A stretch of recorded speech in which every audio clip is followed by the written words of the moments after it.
Regresamos a Médico en Casa, estamos desde la ciudad de Medellín. Estamos tocando un tema muy interesante, educación emocional en los niños, y estamos en la presencia de Freddy Romero. Freddy, volvamos a retomar el tema que ahorita nos decías de los esquemas, que la gente yo creo que no sabe nada, es más algo psicológico, y qué rico que la gente aprenda un poco. Ok, a ver, uno de los temas importantes en el ser humano cualquiera, sin importar sexo, raza y religión, son los esquemas. Los esquemas son procesos que se manejan a nivel cognitivo, a nivel de un procesamiento de información. Voy a hacer lo más educativo posible para la gente que nos está viendo en este momento. La información entra por sensación, percepción, atención, memoria, pensamiento y lenguaje, o lenguaje y pensamiento en algunas otras teorías. Sensación, toco, huelo, escuchas, etc., ¿no? Percepción, interpreto esa información que está entrando. Atención es el nivel de la conciencia, es decir, soy consciente y estoy prestando atención. Entonces, por ejemplo, tú me estás prestando atención, ya pasaste por los dos primeros, por sensación y percepción, visual y auditivo en tu caso. ¿Listo? Entonces ahí está entrando información y me estás prestando atención. Si me prestas atención, inmediatamente se almacena en la memoria, ¿no? Y si se almacena en la memoria, entonces ahorita comienzas a tener una serie de preguntas. Y me preguntas, entonces pensaste para elaborar la pregunta, la hiciste a nivel frontal y después lo reproduces a nivel de lenguaje, ¿no es cierto? Con esa explicación, espero que quede claro para explicar el tema de esquemas. ¿Qué pasa con un niño? El nivel vincular primario para nosotros, todo ser humano, son nuestros padres o cuidadores. Más adelante tenemos amigos, parejas, etc., ¿no? ¿Qué es lo que pasa en ese nivel vincular? Es mucho más fuerte con el tema de la emoción. Entonces imagínense todo ese proceso así lineal y que llega una emoción así transversal, y que esa emoción transversal está entre la atención y la memoria, y que después se reproduce con pensamiento y lenguaje. ¿Listo? Entonces, si yo te preguntara en este momento cuál es tu recuerdo de la profesora o el profesor de tu infancia que recuerdas con mucho cariño, o que recuerdas con mucha rabia quizás, y quizás estoy muy seguro que me vas a decir un nombre automáticamente. Si se dice ese nombre automáticamente, digamos que se llama Pedro, ¿no? Y que era un profesor que aprecias mucho porque te educó con mucho amor, con mucho afecto, y aprendiste mucho de él, hay una emoción ahí, ¿no? Inmediatamente, y se almacenó. Prestate atención en ese momento, todo lo que él decía, la forma como lo decía, y se almacenó. Recuerdas y te vas a tu niñez. Y se acuerda uno incluso de la forma en que está vestido. Total. Y todo eso. Ahí vamos bien, ¿no es cierto? Pero también podemos tener el otro lado. La profesora, digamos que fue María, la profesora que un día te pegó con la regla en la mano. Entonces, no, esa profesora era terrible, además me pegó un día con una regla en la mano, y también información ahí guardada. Una se guardó con una emoción de agrado y el otro con una emoción de desagrado, desde la ira, el odio, etcétera, ¿no? ¿Qué es lo que pasa ahí? Ahí comienzan a construirse los esquemas, ¿no? Entonces, ¿qué son los esquemas? Son unidades informacionales. Lo que hizo Pedro es una unidad informacional. Más adelante tu papá te daba mucho afecto, es otra unidad informacional. Tu mamá también te da afecto, otra unidad informacional. Tu tío, el tío que más quieres en tu vida, ¡pum!, otra unidad informacional. Y se convierte un poco en unidades informacionales que forman un esquema de seguridad afectiva. ¿Sí? Pero también hay otro esquema, digamos, que quizás exista en ti, y es, tú no puedes, tú no sirves para nada. Ese trabajo tan maluco, te falta creatividad, es que no sirves. Y te van otra unidad informacional y otra, y te van formando un esquema que se llama inseguridad. Y así puedo llamarlos a otros que se llaman dependencia, otros relacionados con el narcisismo, etcétera, etcétera, etcétera. ¿Qué pasa? Los esquemas se construyen en ese orden de ideas en la niñez y en la adolescencia. Y eso es lo que ayudan a formar la personalidad. ¿Listo? Entonces, cuando la persona crece, nosotros esos esquemas, hay una buena y una mala noticia. Voy a comenzar por la mala. La mala no se les va a quitar ese esquema. Y ni se va a eliminar. Ni se va a modificar tampoco. Lo que se va a hacer es resignificar. Entonces, el mejor ejemplo que yo coloco a esto es como, imagínate un chocolate, una chocolatina, y esa chocolatina es el esquema. Lo que tú vas a hacer es adornar esa chocolatina, o ponerle cubierta, helado, que sea más bonita, y de tal manera que se va a probar de una manera diferente. Pero sigue siendo la chocolatina. Sí, sigue siendo la chocolatina. Listo. Entonces, ¿qué es lo que hace? Por ejemplo, en este momento estoy muy inseguro en cámaras. Entonces, yo cómo le hablo, cómo hablo, estoy temblando, se me tiembla la voz, etcétera, ¿no? Ahí se me activa un esquema de inseguridad, porque de niño me enseñaban muchas cosas de inseguridad, ¿no? Entonces, digamos que en este momento, caso A es ese. Caso B, estoy seguro acá en cámara y todo esto. Pero tengo ese esquema. Ay, pero ¿qué pasó Freddy antes con el Freddy después? Que en el caso B lo trabajé en terapia. Y como lo trabajé, lo resignifiqué. Entendí el por qué nació eso, perdoné muchas cosas, además reparé muchas cosas frente a eso que tenía ahí. Y cuando se me enfrenta el esquema, vienen pensamientos adecuados, como yo puedo, qué es lo peor que me puede pasar si estoy acá hablando en cámaras contigo, etcétera, etcétera. Hay un tema que tocas y quiero que le expliques a la gente porque muchas veces nos damos cuenta que tienen un significado errado de la palabra perdón. Voy a darte el ejemplo de lo que generalmente escucho. No es que yo no perdono porque yo no olvido. Entonces, ¿qué es la palabra perdón? La palabra real de perdonar o perdón es recordar sin rencor. ¿Y cómo se recuerda sin rencor? Porque digo que muchas veces las mamás, no, es que eso es imposible. Ahí está el tema que no perdona, ¿listo? Entonces hay un tema de orgullo, hay un tema de odio, de una emoción fuerte. Y ahí, volviendo al tema de los niños y los adultos, es lo que yo educo en emociones. Si tú educas la emoción, reconstruyes ese programa cognitivo. Yo coloco el ejemplo que no es lo mismo, pero es el más usual que tengo en este momento con los computadores. Así te mete un virus en el computador, ¿qué haces? Tienes muchas opciones. Le metes un antivirus, te tocó formatearlo, pero el computador no lo vas a botar. Entonces, el hecho de que tú tengas una emoción disruptiva que no te ayuda a perdonar en este momento, no, es que ya pues me tocó contigo echarte a la basura y ya. No, vamos a trabajar sobre eso. Entonces la persona comienza a reconocer su orgullo, todos esos problemas emocionales que tiene. La persona hasta en proceso terapéutico llora. Llegan hasta unos momentos que dicen, no, yo antes de salir viendo al psicólogo salgo es mal. O sea, eso son también una falsa creencia. El hecho de que usted salga mal no quiere decir que no está trabajando. Antes está trabajando mucho, antes está elaborando, estás pero bien en el proceso. Y más adelante es como una curva. Aumentamos y llega a un punto culmine que luego bajamos y ahí es cuando ya mejoramos eso. Y cuando ya mejoramos eso, a esa parte que tú dices de esas personas que no puedo perdonar, ya saben perdonar. Pero perdonar no es solamente perdonar, sino reparar también. Digamos que nosotros fuimos novios en la adolescencia y nos encontramos, ay, ¿qué más? Que no sé qué y tal, ¿no? Entonces, no, pero ella que fue así conmigo, que no sé qué, lo que sea. Pero entonces yo digo, bueno, ya perdoné en esto en ti, no sé qué, bueno, ya contigo normal. Y tú te acercas conmigo como que no, me dijo que me odia por lo que yo le hice, que no sé qué. Entonces yo me acerco y puedo reparar, decía, no, tranquila que todo está solucionado, no hay rencor, no hay nada. Eso es una manera de reparar, por ejemplo, para que la otra persona también se sienta bien. Y vemos muchas veces que eso no pasa y la gente no perdonar jamás. No. He notado muchísimo que eso pasa y siguen como recordando lo que me hizo mal. Y lo he visto en casos de que estamos hablando de la educación emocional, que sufrieron mucho en la niñez y tienen 50 años y todavía están quedados en eso. Es que yo sufrí, es que mire lo que me pasó, por eso es que, y justifican lo que hace, como las acciones del presente. Y ahí llega el problema de que la gente va a donde este tipo de chamanes y antes le aumentan ese odio, que el muñeco, que la pastilla, que tomen no sé qué, que le va a sacar el sapo de la boca, la rana, el tema maléfico ahí. Y eso es una tontería, eso hace parte de un pensamiento mágico muy latino, por cierto, es del ser humano, pero en los latinos es mucho más alto. El tema acá es que lo puede hacer. Yo en proceso lo he visto. También he visto en proceso que hay personas que abandonan el proceso porque no se sienten capaces y pues en proceso es libre de usted estar en terapia o no. La idea es que usted elabore eso y si usted lo elabora, créame que se va a sentir muy bien. Esa frase metafórica es muy bonita cuando a veces la gente dice, me quité un peso de encima.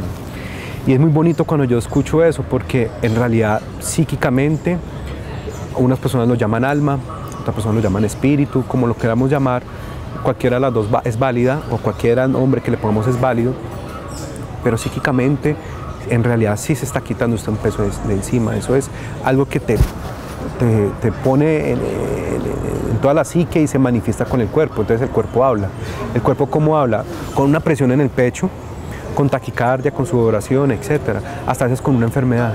Se ha encontrado en estudios, y esto es muy importante que la gente escuche esto, se ha encontrado en estudios que muchas enfermedades de cáncer, gran parte, casi el 80% de las enfermedades de cáncer son a veces mantenidas y en algunos casos causadas por problemas psicológicos, ni siquiera son biológicos o físicos. Y eso es lo que pasa muchas veces cuando la gente dice, no estoy enfermo, voy donde el doctor y me hacen una cantidad de exámenes y me dicen, no tiene nada. Y hay veces el doctor, no vaya a un psicólogo a ver qué es lo que pasa. Y la gente, pero como, ¿por qué yo voy a ir? Y muchas veces lo que no estoy loco y yo estoy enfermo. Ajá. Entonces lo que tú dices es verdad, el cuerpo habla lo que yo me estoy callando. Y muchas veces hacemos eso, guardarnos como todo ese rencor, nunca expresar lo que estamos sintiendo. Y en un momento vamos a explotar y nos vamos a poder enfermar. Exacto, así pasa. Y el cuerpo habla y eso se llama somatización. Entonces tú somatizas. Lo más bonito que me encanta que la gente comprenda finalmente es ese punto de equilibrio. Y ese punto de equilibrio se llama tranquilidad. Impulsividad es un extremo, pasividad es el otro extremo. El equilibrio se llama tranquilidad.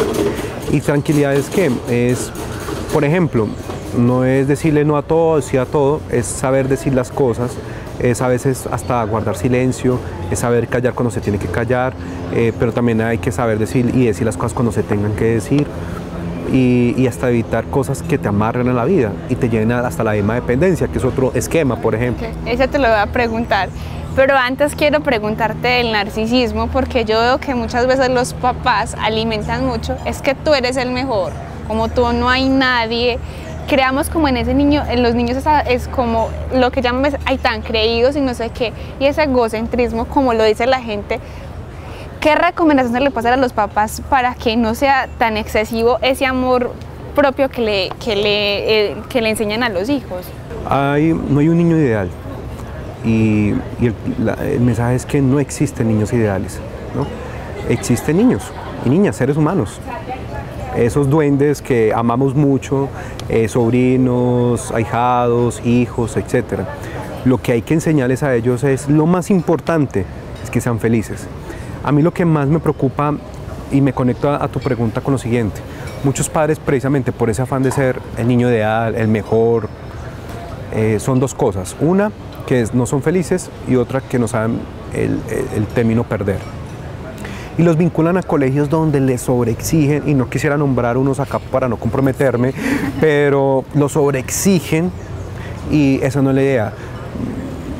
Yo soy una persona feliz y estoy en una escuela normal, en un colegio normal, público, y afortunadamente me siento muy feliz por eso. Y lo que he conseguido y logrado, lo he hecho dentro de la normalidad, desde la felicidad. En cambio, estos niños cuando crecen comienzan a tener una explotación del narcisismo. En unos casos, en otros ni siquiera es eso, María Antonia. En otros casos es el tema de la depresión, por ejemplo, porque han logrado tantas cosas, pero han perdido amigos, socialmente son apáticos, etc. Entonces el tema de lograr todo desde el logro externo se olvida de su logro interno. Y el logro interno es mucho más importante. ¿Qué logros internos? El primero de todos, la tranquilidad. Otro importantísimo, la felicidad. Entonces, otro tema importante, tocándome eso, es el perder. Entonces, es que tú tienes que ser mejor, a mí los segundos puestos no me sirven. Entonces, eso es venenoso para un niño. Una cosa es que el niño trate de ser mejor y otra cosa es que exigirle que seas el primer puesto para todo. Entonces, el día cuando crezca va a tener frustraciones. No pasa el trabajo, me frustro y me deprimo. una novia me dijo que no, o una chica que le estoy ahí cayendo me dijo que no, entonces me frustro y me deprimo. No, hay que saber perder, y saber perder es un tema muy humano. Eso hace que a veces se llegue a un punto muy humano también, que es la agresividad. Entonces, cuando se pierde, entonces soy agresivo, hablo mal del otro, hablo mal de la sociedad. Mucho de la culpa es todo afuera y nunca nos centramos. Y otra cosa de que no hablas de el perder la autoexigencia, porque vemos que ya niños son críticos de ellos mismos de una forma muy extrema, es por los papás. Por ejemplo, a veces veo que son los niños de 5 años y están pintando algo y los papás es que tienen que ser perfectos. Muchas veces no dejamos que sean niños e inmediatamente queremos que crezcan. Exacto. Tienen que dejar explotar su creatividad, su imaginación. Precisamente ayer, bueno, en esta semana, no recuerdo bien el día, pasó una situación con un niño. Mira lo que me decía. Los animales sí tienen alma, y me preguntó a mí, yo le decía, sí tienen alma, pero es que en la iglesia me dijeron que no. Entonces yo le hice la pregunta. Bueno, él me respondió, entonces me siento confundido. Entonces yo le dije, ¿por qué te sientes confundido? Porque tú me dices que sí y en la iglesia me dicen que no, entonces no sé qué pensar. Entonces yo le pregunté, ¿y tú qué crees? Él dice, yo sí me imagino que sí tienen alma. Entonces yo le dije, pues cree en tu imaginación. Así me hubiera dicho, no tienen alma, también le hubiera dicho, cree en tu imaginación. ¿Por qué? Porque es que le dañamos la imaginación a los niños. Entonces, el niño está dibujando un árbol, hizo un chamizo, que para uno es algo feo, pero para el niño es creativo. Y entonces le dañamos la creatividad, no, es que tienen que ser perfectos, y muchos padres cometen el error de hacerle los trabajos a los niños. Eso vemos que las tareas de los colegios, a veces, es que estas son las tareas, bueno, no se supone que la tarea es para el niño que está aprendiendo, y vemos muchos colegios que tienen que hacer la super maqueta, los niños no tienen esa capacidad todavía de hacer, o si la hacen, los mismos niños, porque he visto el caso de que la mamá deja que el niño la haga y sacan un 0 que porque estaba fea. Exacto, precisamente por eso, es la sobreexigencia, y es explicarle al niño que él puede dibujar libremente y ser creativo libremente. Una de las cosas importantes precisamente en el tema cognitivo en los niños es la libertad de la imaginación. Satanizar a veces seres como, ahorita hablamos de mascotas detrás de cámaras, los gatos, por ejemplo, el gato negro es del diablo, o la cabra representa al diablo. Cosas como esas son cosas absurdas que hacemos a veces con los animales, y satanizamos la imaginación también de los niños en otras cosas. Ahorita precisamente veía una película en estos días, Maléfica, y precisamente salí con alegría, pero también con malestar conmigo mismo, pero por una bobada, y es porque la alegría era que eso que expresaron en esa película es lo que precisamente estoy hablando ahorita, que los niños no debemos de satanizar todas las cosas que a veces nos han satanizado a través de la historia. Eso por un lado. ¿Y por qué sale así un poco aburrido? Porque yo precisamente estoy escribiendo algo que con el tiempo lo publicaré, y precisamente es con algunos seres míticos que nosotros tenemos, los satanizamos, y también mirar el lado humano de ellos. Entonces, eso pasa con una pregunta que me hiciste hace rato, de buscar el punto negro a la gente. Es que tú tienes, por eso siempre nos centramos en eso, porque siempre satanizamos cosas, personas, objetos, animales, hasta cosas que no existen, por ejemplo, que en la realidad no existen. Entonces, en ese orden de ideas pasa lo mismo con la imaginación. Un niño debe ser libre de dibujar, de escribir, de expresarse. Lo que hace el adulto es guiarlo. Si el niño está escribiendo, lo que yo hago, por ejemplo, es guiarlo que tenga una buena redacción, una buena ortografía, pero no quitarle la idea, que es diferente. Si el niño está dibujando, que el chamisito lo hizo así, que no sé qué, no le voy a quitar su idea. Lo que le voy a dar son técnicas de dibujo, que es diferente, ¿no? Y es dejar que el niño, porque eso sí lo veo mucho, usted pintó mal y le quitamos la hoja y vuélvelo a repetir.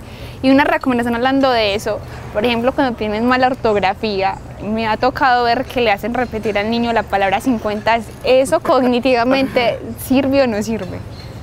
Bueno, yo sí, ahí me voy a la vieja escuela, y para mí sí, yo todavía lo hago con mis estudiantes de la universidad. Bueno. Yo lo hago porque para mí el tema de la ortografía, a pesar de eso uno también se equivoca, pero uno por lo menos busca ver cómo se escribe o pregunta. Pero la gente escribe por escribir. Yo pienso que la literatura es o sea, yo admiro los que escriben muy bien, admiro las personas, los periodistas o las personas que se dedican al tema de la literatura, porque es un arte muy bonito. Lo que pasa es que, o sea, cuando tú me haces la pregunta tampoco tiene que ser 50 para un niño, pero sí unas 10, unas 20 máximo, ¿sí? Creo que es el momento de que hablemos de ese otro aspecto de la dependencia que vemos mucho en los niños y se ve reflejada cuando están grandes. Sí, y la dependencia afectiva muchísimo, y hasta a veces en un objeto. Muchos niños o niñas cuando crecen, hombres o mujeres, dependen de una persona y dependen afectivamente, en otros casos dependen económicamente, en otros casos dependen de cosas, etcétera, etcétera. La dependencia es uno de los factores afectivos y emocionales que alimentan el esquema precisamente de dependencia y que hace que el comportamiento humano sea más erróneo en la relación con el otro. La dependencia, lo que se busca precisamente con la dependencia en una persona es que aprenda a ser independiente, que usted puede vivir con o sin la otra persona, que usted es alguien con o sin la otra persona, que si la otra persona no está, usted puede seguir adelante. Tampoco es ser un frívolo y un frío, una persona que no sienta nada, ¿no? Si yo termino con mi pareja, pues me va a doler, obviamente me va a doler. Si mi mamá fallece, obviamente me va a doler. Pero una cosa es que esté en duelo por la muerte de mi madre, un ejemplo, y otra cosa es que después de 6 meses, ese mismo comportamiento que tuve los primeros 15 días de la muerte de mi madre, lo refleje igualito en 6 meses. Ya hay un problema ahí. O que mi novia me dijo, no, yo no quiero seguir más contigo porque no me siento bien contigo, cualquier cosa. Entonces en 6 meses o en un año, todavía sigo, no tengo a nadie porque digo, no, es que ella era la única mujer de mi vida. No, hay personas que te marcan y te dan una serie de aprendizajes interesantes, pero no, la persona tomó esa decisión, ay, eso es libertad. Yo siempre, y acá copio os parafreo una frase de una amiga con el tema de la dependencia, y es que si todos los seres humanos imaginemos que tienen alas, ¿no? Pero las alas, o sea, por la dependencia, entonces yo mismo me coloco cadenas a la otra persona o la otra persona me coloca cadenas. La independencia es que usted mismo se aplique un aceite en esas alas, y si la otra persona lo quiere agarrar, pues el aceite no lo va a poder agarrar porque va a volar. Y si usted mismo se las está colocando, pues el mismo aceite no se la va a permitir. Entonces es un hecho que usted sea independiente. Usted puede ser muchas cosas sin la otra persona.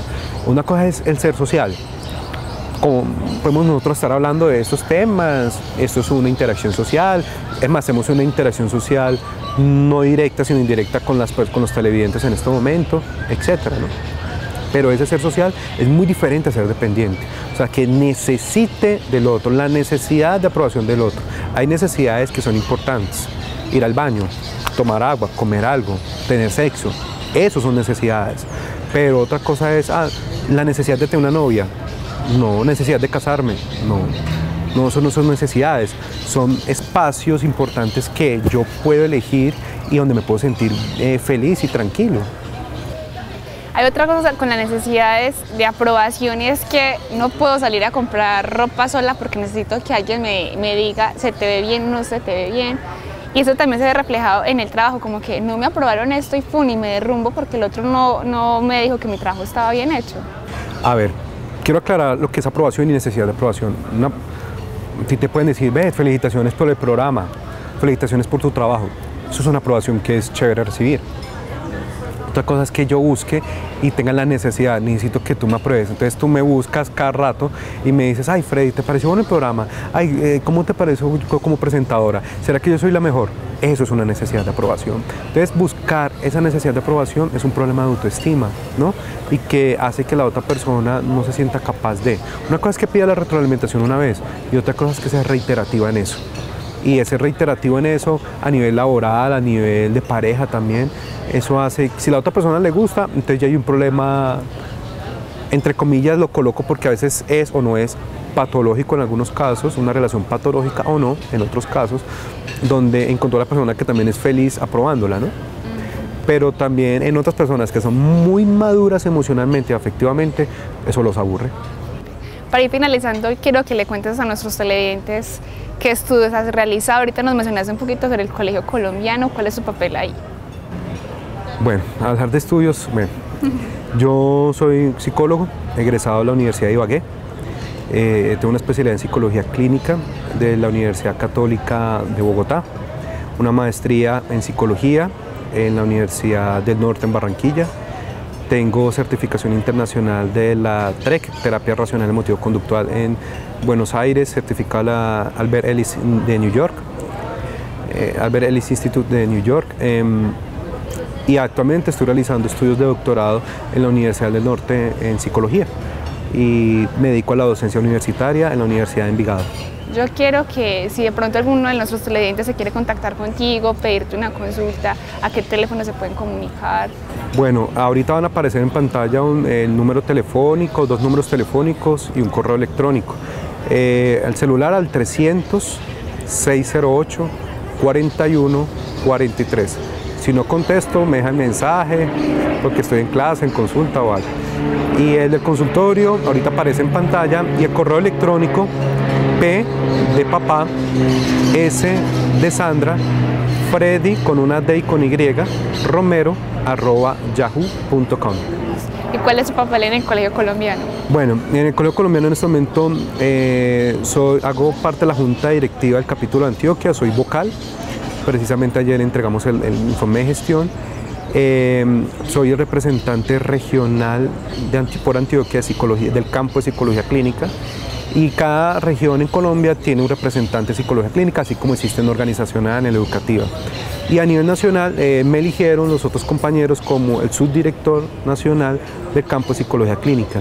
Lo que queremos es precisamente educar, sin importar nuestra escuela, si es psicoanalista, dinámico, gestáltico, humanista o cognitivo-conductista, el que sea, es que somos psicólogos clínicos y educar a las personas lo que es en realidad la psicología clínica, regular el tema de la psicología clínica, regular los psicólogos que hacemos psicología clínica y nada, cualquier información también estoy atento, una denuncia que también quieran hacer al Colegio Colombiano, no es que estoy viendo que un psicólogo está haciendo esto, pero puede que lo que usted está diciendo no esté bien informado y en verdad lo que está haciendo el psicólogo sí está bien o puede que no, está haciendo algo inadecuado.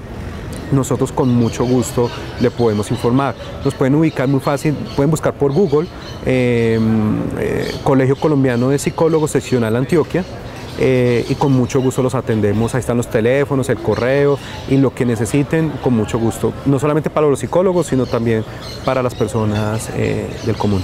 Freddy, ¿cuál es la última recomendación que le haces a nuestros televidentes? Bueno, la última recomendación es que primero, psicología es... Para estudiar psicología no tiene que estar loco, es como ir donde el médico. Países como Argentina, casi personas es muy interesante que tú te montes con un taxista y te preguntas tú qué haces, eres colombiano, eres psicólogo, yo voy donde el psicólogo. Entonces casi todo el mundo va donde el psicólogo. Entonces que se vuelva algo normal, porque es algo de salud mental y en otros casos en salud emocional. Otra cosa importante es los que tienen hijos o cuidan de niños, darles mucho amor y afecto, no ser permisivos con ellos, es educarlos con disciplina, tampoco ser maltratarlos, es educarlos con disciplina de amor y afecto. Y una cosa muy importante, siempre el tema ahorita hablamos de perdón, siempre ante el perdón, ante una discusión, una diferencia, si tú no te sientes bien en ese momento para hablarlo, espera un momento, tranquilízate y esperas que la otra persona también esté bien y háblalo. Siempre el diálogo es importante y llegar a acuerdos es importante. Freddy, muchas gracias por acompañarnos el día de hoy. No, a ustedes, muchas gracias. Esperamos nos acompañen en otro programa. Con mucho gusto. Bueno, muchas gracias. Ustedes, nuestros televidentes, recuerden que tenemos una cita el próximo viernes.